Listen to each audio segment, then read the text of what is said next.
الحمد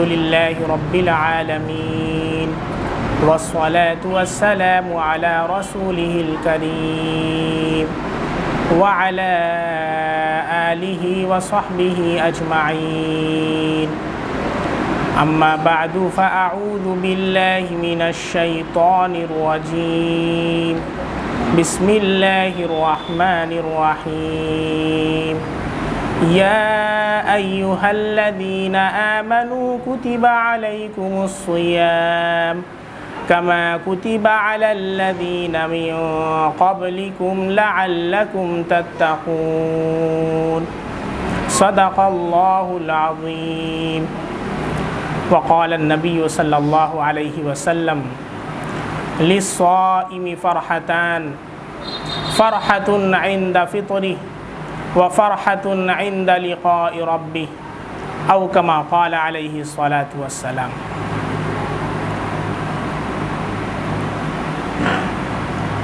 میرے محترم بزرگوں، بھائیوں اور دوستوں،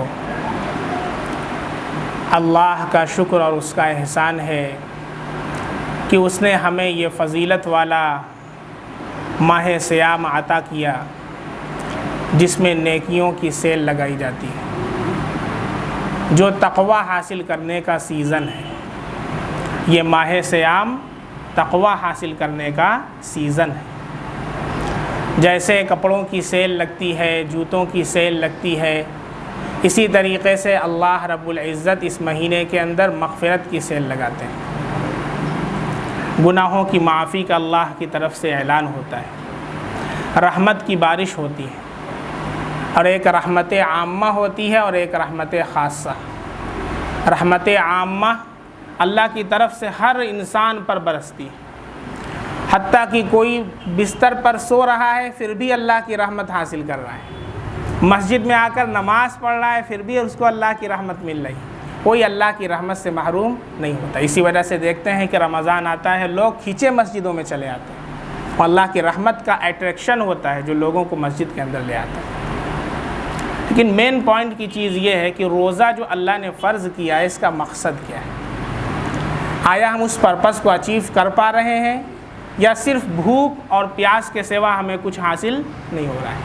چنانچہ ایک حدیث میں اللہ کے نبی صلی اللہ علیہ وسلم کا ارشاد ہے، رب صائم، بہت سے ایسے روزے دار ہیں، لیس لہ، ان کے لیے کوئی ثواب نہیں ہوتا سوائے بھوکا اور پیاسا رہنے کے، الا الجوع، ورب قائم، بہت سے شب دار ایسے ہیں، راتوں میں جاگنے والے، لیس لہ القیام، ان کا جاگنا کوئی فائدہ نہیں پہنچاتا، بس صرف جاگنے کے، الا السحر، صرف جاگنے کی مشقت کے سوا کچھ نہیں ملتا۔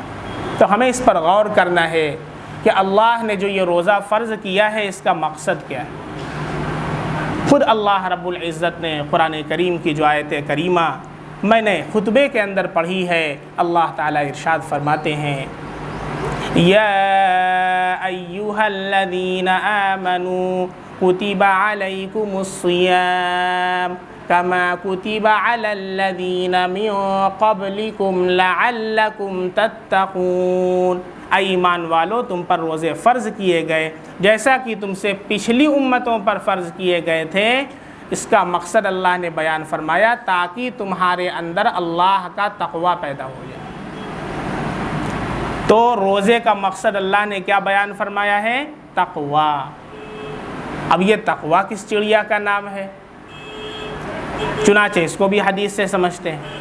ایک مرتبہ حضرت عمر فاروق رضی اللہ تعالیٰ عنہ نے حضرت ابی بن کعب رضی اللہ عنہ سے، جو اقرأ القراء تھے، قرآن کے ماہر تھے، ان سے سوال کیا کہ اے ابی بن کعب، تقوی کیا ہے؟ تقوی کسے کہتے ہیں؟ حضرت ابی بن کعب رضی اللہ عنہ نے ایک مثال دی ہے، اور مثال سے اس کو واضح کیا کہ امیر المومنین، کبھی آپ کا خاری دار، جھاڑ دار راستے سے گزر ہوا ہے؟ کبھی ایسا ہوا ہے کہ دونوں طرف جھاڑیاں ہوں اور آپ کا وہاں سے گزرنا ہوا ہو؟ کہا ہاں، بارہا ایسا ہوتا ہے، گزرنا ہوتا ہے۔ تو آپ کیسے گزرتے ہیں؟ کہا کہ میں اپنے کپڑے کو سمیٹ کر کے، دامن کو سمیٹ کر کے گزرتا ہوں، کہیں کوئی کانٹا نہ دامن میں لگ جائے، کہیں کوئی گندگی نہ لگ جائے، کہیں کوئی جھاڑ فانوس نہ لگ جائے، خوب بچ کر کے وہاں سے گزرتا ہوں۔ حضرت ابی بن کعب رضی اللہ عنہ نے فرمایا ہے کہ یہ دنیا کے اندر اللہ رب العزت کا خوف اور اللہ رب العزت کی خشیت کو رکھتے ہوئے، دنیا کی محبت سے اور دنیا کے جھمیلوں سے بچتے ہوئے، اللہ کے حکام پر عمل کرتے ہوئے انسان یہاں سے گزر جائے، اسی کا نام کیا ہے؟ تقوی ہے۔ کہ جیسے کشتی پانی سے گزرتی ہے لیکن پانی کشتی کے اندر نہیں آتا ہے، دنیا میں رہنا ہے لیکن دنیا کی محبت دل کے اندر نہیں آنی ہے، اللہ کی محبت کو دل کے اندر رکھنا ہے۔ اور یہ اس وقت ہوگا جب اللہ رب العزت کی محبت اور دنیا کی محبت دونوں ٹکرائے، تو انسان دیکھے کہ اللہ کی محبت غالب آتی ہے یا دنیا کی محبت غالب آتی ہے۔ چنانچہ ہمیں اس بات کا بہت خیال کرنا ہے کہ ہم اس ماہ رمضان میں روزہ رکھ رہے ہیں، ہمیں تقوی حاصل ہو رہا ہے یا نہیں ہو رہا ہے، اور تقوی کی علامت کیا ہے؟ تقوی آئے گا تو کیسے معلوم چلے گا؟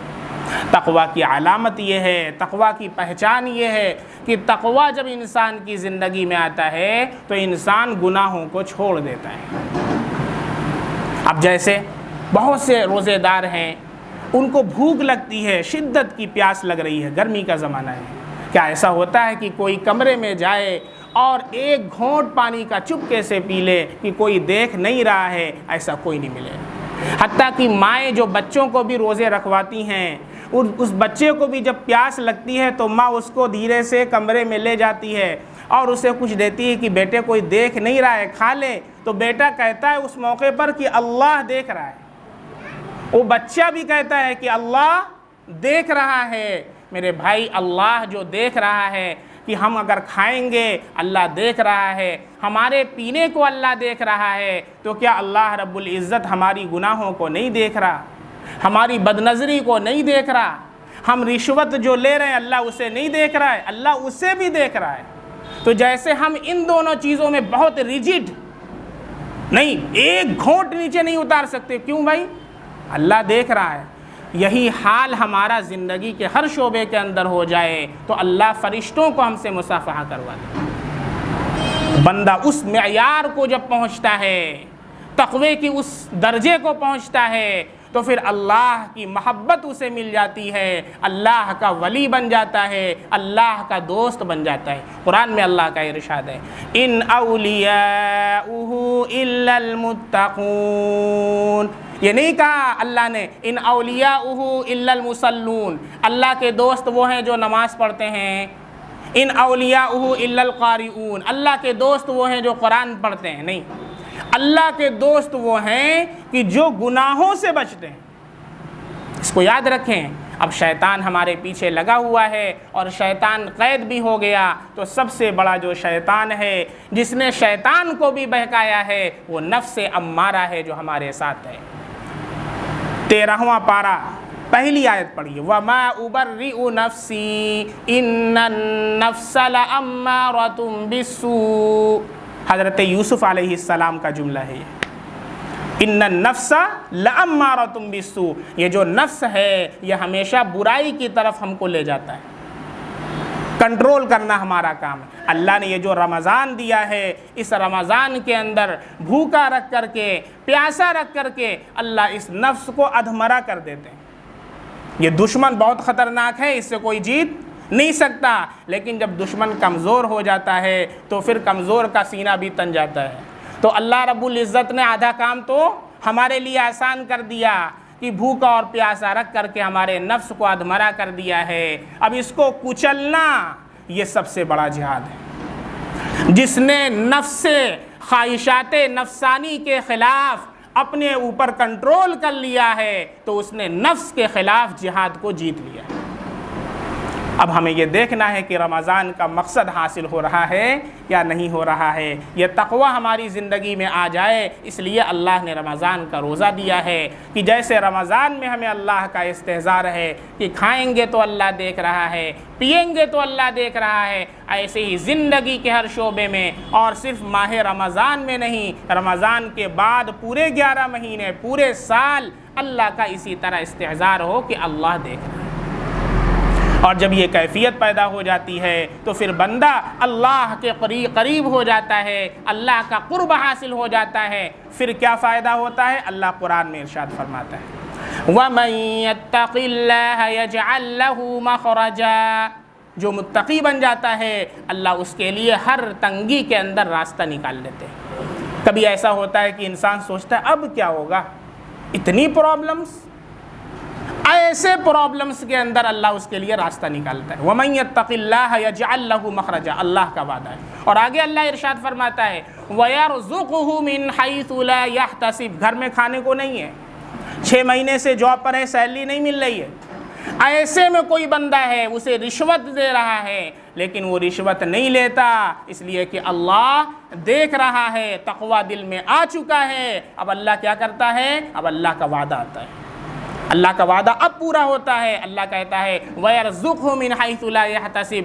اللہ ایسی جگہ سے اسے روزی پہنچاتے ہیں جس کا اسے وہم و گمان تک نہیں ہوتا، اللہ ایسی جگہ سے رزق پہنچاتا ہے۔ اب اللہ کی مدد شامل حال ہوتی ہے۔ اللہ سے دعا ہے کہ اللہ اس ماہ مبارک کا جو مقصد ہے اللہ اس کو حاصل کرنے کی توفیق عطا فرمائے، اور پورے سال اللہ اپنا استحضار عطا فرمائے، تقوی کی دولت سے اللہ ہم سب کو مالا مال فرمائے، اور ایمان پر ہم سب کا خاتمہ عطا فرمائے۔